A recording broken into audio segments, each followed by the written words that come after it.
Se ci dicono sono sul binario del treno ed è successo, ovviamente noi cerchiamo, anche perché insomma, è ovvio che chi ci contatta dicendoci sono sul binario del treno, in fondo è una richiesta d'aiuto. L'ultimo disperato tentativo di poter comunicare un disagio, una chiamata allo 02 2327 2327 oppure un messaggio via chat al numero 324 01 17 252 è il telefono amico che risponde e che oggi, nella giornata mondiale per la prevenzione del suicidio, racconta come una persona su tre che chiama per chiedere aiuto ha meno di 29 anni.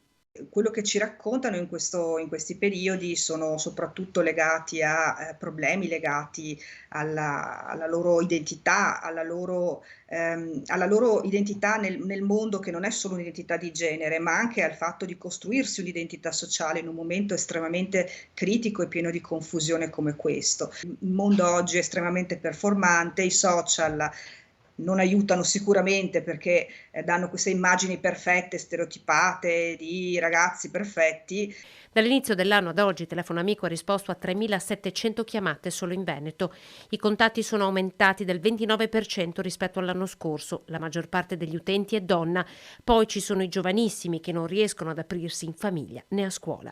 Ci sono ragazzi di 10 anni che arrivano che parlano di suicidio. Non ci aspettavamo che il disagio crescesse in questa maniera esponenziale. In più farei anche presente che noi siamo 500 volontari e quindi molte delle chiamate, molte dei contatti e molte delle chattate le perdiamo. Per questo Telefono Amico è costantemente alla ricerca di volontari. Chi desiderasse donare una parte del proprio tempo può farlo scrivendo una mail all'ente.